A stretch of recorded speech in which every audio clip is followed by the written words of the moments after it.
Livro de Neemias, capítulo 1, versículo 1 e 2. As palavras de Neemias, filho de Nacalias. E sucedeu no mês de Quisleu, no ano 20º, estando eu em Susã, a fortaleza, que veio Anami, um de meus irmãos, ele e alguns de Judá, e perguntei-lhes pelos judeus que escaparam e que restaram do cativeiro e acerca de Jerusalém. Amém. Neemias fez uma pergunta que para nós muitas das vezes aparentemente possa ser uma pergunta de rotina, uma pergunta de habitude nossa. Neemias, em ocasião de se deparar com um irmão que veio de longe, de cerca 1.600 quilômetros de distâncias de onde ele se encontrava, na Babilônia. Faz a pergunta a seu irmão Anami acerca dos judeus, seu povo, e acerca de Jerusalém, que é a cidade de seus pais. E essa simples pergunta, a causa da resposta, muda completamente sua vida, marcando sua história e seu nome. Neemias recebe a resposta no versículo 3, que diz: E disseram-me, os restantes que não foram levados para o cativeiro, lá na província estão em grande miséria e desprezo, e o muro de Jerusalém fendido e suas portas queimadas a fogo. No versículo 4, vem a nos relatar a reação diante da resposta que Neemias recebeu. E sucedeu que, ouvindo eu essas palavras, assentei-me e chorei, e lamentei por alguns dias, e estive jejuando e orando perante o Deus dos céus. A primeira reação de Neemias foi a de chorar. Neemias chorou pela má notícia que recebeu como resposta, porque sentiu dor e tristeza pelo seu povo e sua cidade. Reação essa que temos todos quando nos sentimos tristes ou com dor na alma. Reação essa que também temos quando não nos conformamos com uma situação, mas sentimos a impotência de mudar aquilo que nos está causando indignação. E assim foi como se sentiu Neemias ao receber tais informações sobre os judeus e Jerusalém. E ainda, por alguns dias, Neemias se lamentou. Reação também de tudo normal em uma situação do gênero.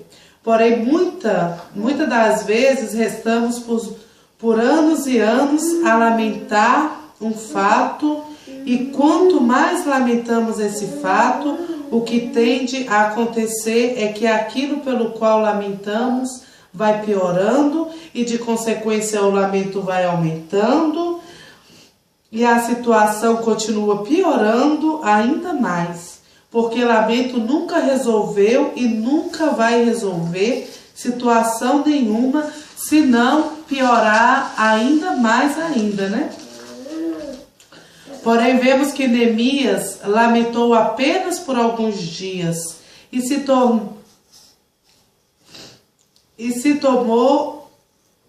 tomou uma atitude racional, poderosa e eficaz. Ele foi jejuar, ou seja, se fortalecer espiritualmente, pois o lamento anterior, com toda certeza, lhe trouxe um enfraquecimento. Pois bem podemos saber que quem vive lamentando sempre tendencialmente enfraquece-se espiritualmente e às vezes pode chegar a um esgotamento, né? Neemias, porém, jejuou e orou perante Deus, perante o Todo-Poderoso, porque Neemias, ao entender que mesmo querendo fazer algo, não tinha, porém, a capacidade nem o poder, mas conhecia aquele que tudo pode, e agora se coloca diante daquele que pode todas as coisas.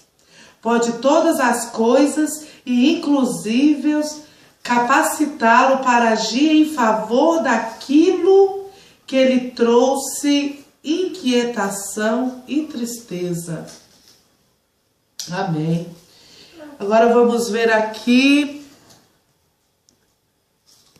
no versículo de número 5, que diz: E disse: Ah, Senhor, Deus do céu, Deus grande e terrível, que guardas o conserto e a benignidade para com aqueles que te amam e guardam os teus mandamentos.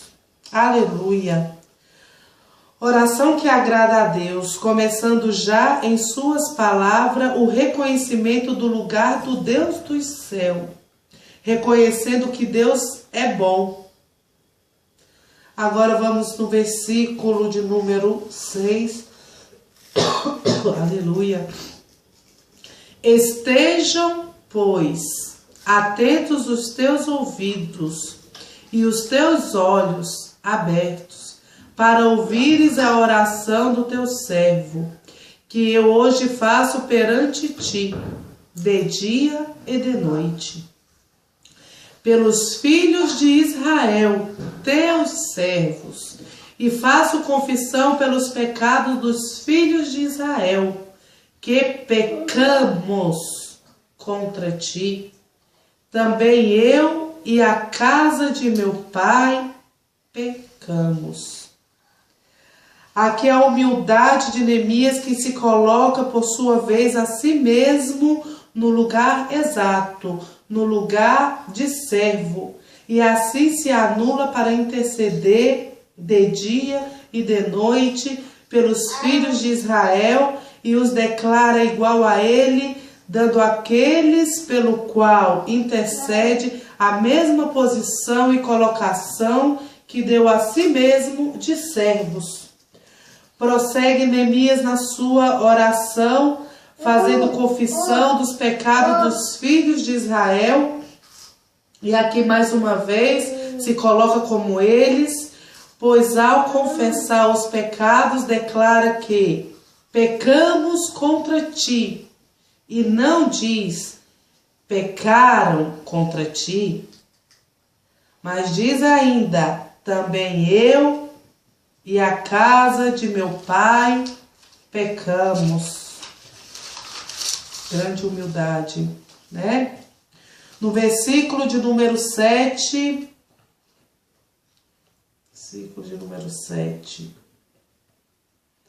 Neemias continua confessando, né?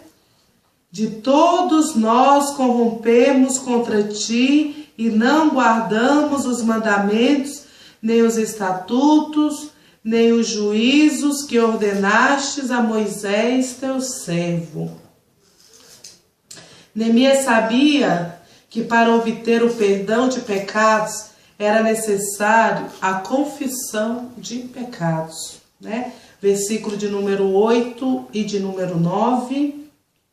Lembra-te, pois, da palavra que ordenaste a Moisés, teu servo, dizendo: vós transgredireis, e eu vos espalharei entre os povos, e vós vos convertereis a mim, e guardareis os meus mandamentos, e os fareis então, ainda que os vossos rejeitados estejam no cabo do céu, de lá os ajuntarei e os trarei ao lugar que tenho escolhido para ali fazer habitar o meu nome. Aleluia. Aqui vemos que Neemias conhecia a Deus, por isso sabia falar com Deus, ou seja, orar a Deus, pois conhecia as Escrituras e assim sabia das promessas que Deus fez ao povo através de Moisés. E ainda no versículo 10, estes ainda são teus servos e o teu povo que resgataste com a tua grande força e com a tua forte mão. Neemias continua rogando pelo povo e lembra a Deus o que o próprio Deus já havia feito por eles, que foi resgatá-los da escravidão do Egito, né? Agora aqui versículo de número 11. Ah, Senhor, estejam, pois, atentos os teus ouvidos à oração do teu servo e à oração dos teus servos que desejam temer o teu nome.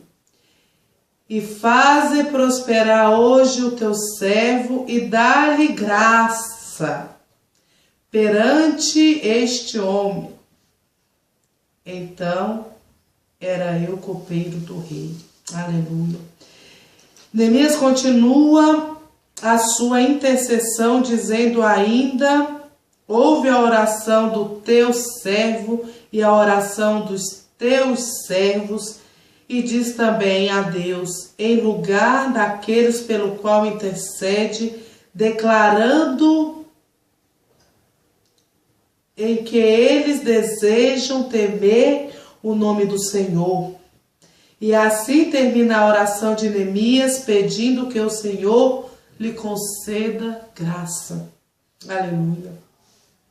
Aqui vemos um homem de disposição, que pede graça porque se disponibiliza para colocar as mãos à obra, se responsabiliza por aquilo que chegou ao seu conhecimento. Como falei no início, ele fez uma pergunta que para nós é normal fazermos, né? Quando vemos alguém que esteve com pessoas que conhecemos, né? Ou até mesmo alguém que esteve em lugares onde estivemos. Mas nem sempre é normal, embora deveria, né, ser, que nós tenhamos essa atitude de nos responsabilizar, né, por aquilo que nós mesmos procuramos saber. Neemias, em vez, não perguntou somente por perguntar ou porque fosse de natureza curiosa, ou quisesse simplesmente bisbilhar, né, a vida à trua. Neemias era homem de grande responsabilidade e de grande capacidade de domínio próprio, pois